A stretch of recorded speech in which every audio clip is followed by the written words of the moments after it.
Obsesi and komitmen mewujudkan good governance. Dalam kehidupan berbangsa dan bernegara, siapapun yang menjadi warga negara, senantiasa menginginkan dan terobsesi agar penyelenggaraan pemerintahan dapat berjalan dengan baik, termasuk pemerintahan yang bersih terbebas dari korupsi, kolusi dan nepotisme. Good governance adalah obsesi global yang sudah menjadi standar operasional pemerintahan, yang tidak bisa diabaikan begitu saja, terutama oleh mereka para pengambil kebijakan yang berada di top level. Dalam perspektif Hasan Abbas Nussi yang selama hampir 4 dekade berkecimpung di dunia pemerintahan, good governance adalah suatu keniscayaan. Setiap aparatur pemerintahan dimanapun jangan sampai terjebak atau tergoda dengan berbagai fasilitas yang ada di tangan kekuasaannya. Karena jabatan menurut Hasan Abbas Nussi adalah amanah yang harus dipertanggungjawabkan kepada Tuhan dan kepada masyarakat. Good governance dalam pemahaman Hasan Abbas Nussi yang selama ini ia aplikasikan sebenarnya sepintas sangat sederhana, yakni komitmen memberikan pelayanan yang maksimal kepada masyarakat, dan di sisi lain menjaga amanat dan kepercayaan masyarakat dengan berupaya untuk tidak melakukan tindakan-tindakan yang destruktif. Sebagai birokrat senior, Hasan Abbas Nussi selama ini senantiasa menjadi rujukan bagi upaya mewujudkan pemerintahan good governance. Bukti terhadap hal itu, ia sudah banyak didaulat menjadi pembicara pemateri atau pemakalah pada berbagai seminar dan workshop tentang upaya mewujudkan pemerintahan yang baik atau good governance. Jika aparatur pemerintahan Provinsi Gorontalo dan masyarakat di daerah ini pada umumnya baru mengenal istilah implementasi, reinventing government, dan good governance, pada masa pemerintahan Fadel Muhammad tahun 2008, Hasan Abbas Nussi sudah jauh-jauh hari, yakni tahun 1998, sudah memperkenalkan istilah ini melalui makalahnya di beberapa daerah di Indonesia melalui seminar dan lokakarya, dalam kapasitasnya sebagai Wakil Gubernur Provinsi Sulawesi Utara tahun 1998 silam. Dalam pandangan Hasan Abbas Nussi, sesudah Perang Dunia Kedua, terdapat dua negara superpower yaitu Amerika Serikat dengan paham kapitalisme liberalisme dan Uni Soviet dengan paham komunis sosialisme. Pada dekade tahun 1980-an, terjadi perubahan di Uni Soviet dari paham komunisme sosialisme menjadi paham kapitalisme liberalisme. Di mana-mana terjadi perubahan, semuanya akan berubah, sedangkan yang tidak mengalami perubahan adalah perubahan itu sendiri. Atau dengan kata lain, bahwa yang abadi itu adalah perubahan. Demikian pula yang terjadi di Amerika Serikat. Sekitar tahun 1980, terjadi perubahan yang disebut dengan reinventing government di David Osborne. Terjadi perubahan pada pemerintahan di Amerika Serikat, yaitu transformasi jiwa wira swasta pada birokrasi.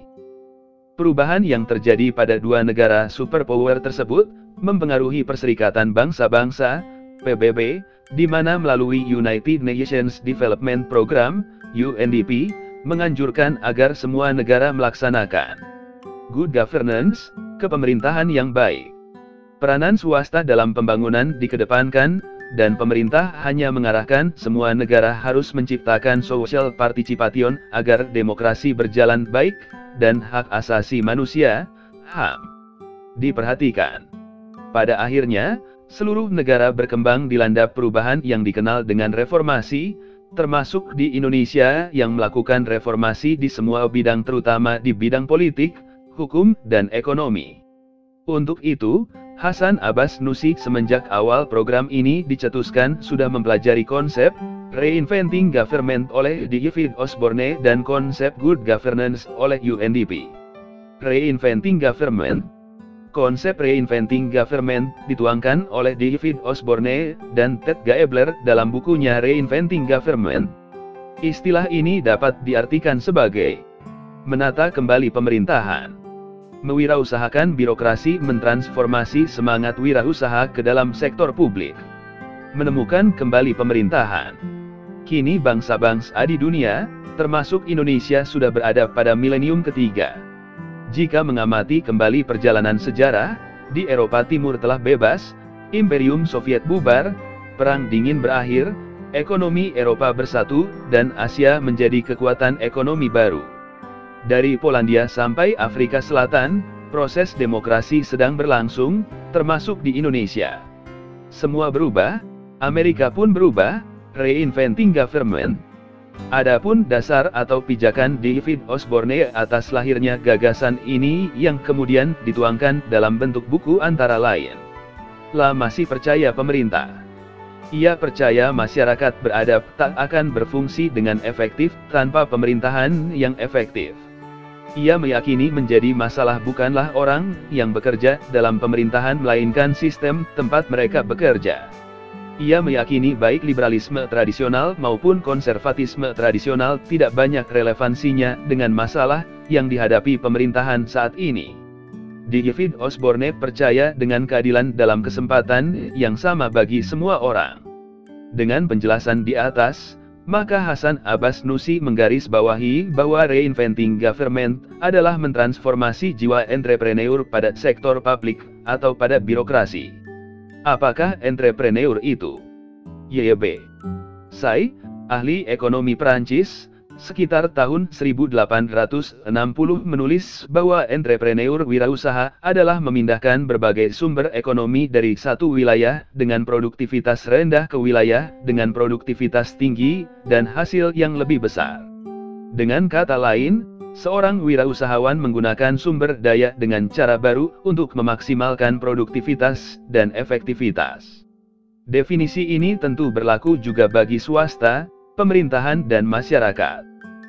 Orang-orang sukses mempunyai hal yang sama, yaitu mereka bukan penanggung resiko, risk taker, mereka mencoba mendefinisikan resiko yang harus mereka ambil dan mereka meminimalkan resiko itu sebanyak mungkin. Dalam banyak teori, Hasan Abbas Nussi yang pernah mengenyam pendidikan di Fakultas Ekonomi Unhas Makassar menjelaskan perilaku dalam kewirausahaan yang digolongkan menjadi tiga perilaku yakni inisiatif, mengorganisir dan mengubah menjadi lebih baik, menerima resiko kegagalan. Inovasi menurut Hasan Abbas Nussi merupakan kunci utama dari entrepreneur.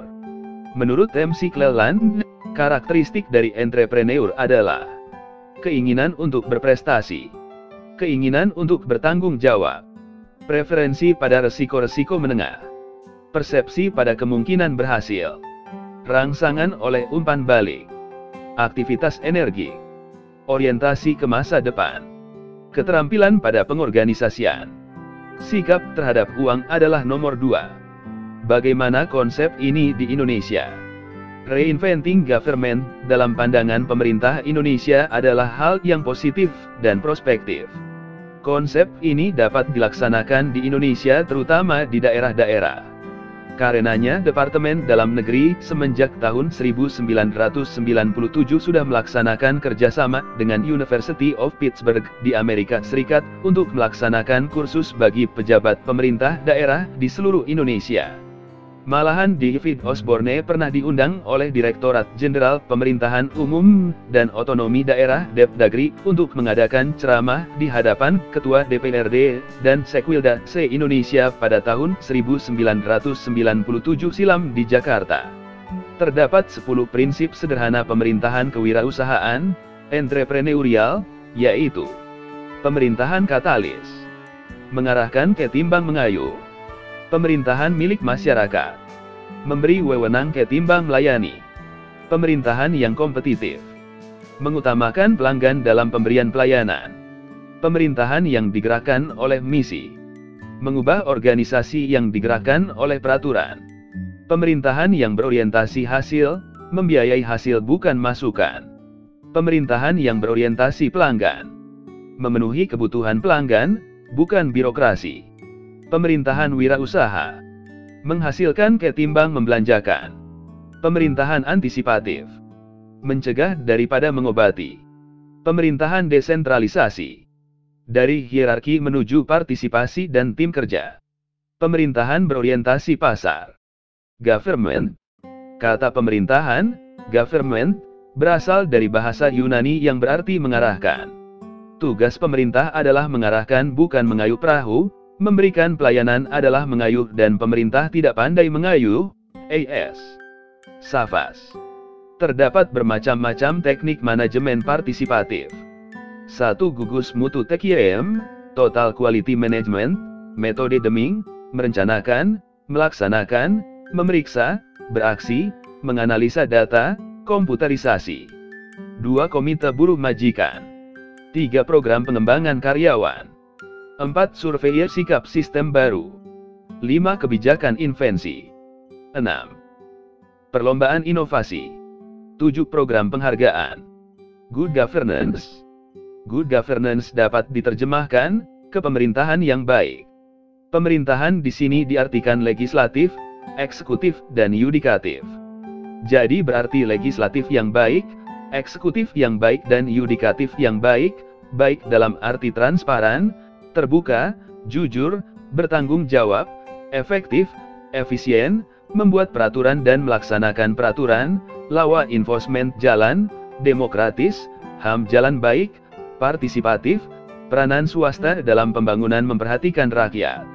Konsep good governance ini adalah konsep PBB via UNDP setelah diadakan penelitian di negara-negara berkembang yang dibiayai oleh UNDP dengan memanfaatkan NGO yang ada, serta puncaknya diadakan International Conference on Good Governance oleh PBB di New York pada tahun 1996.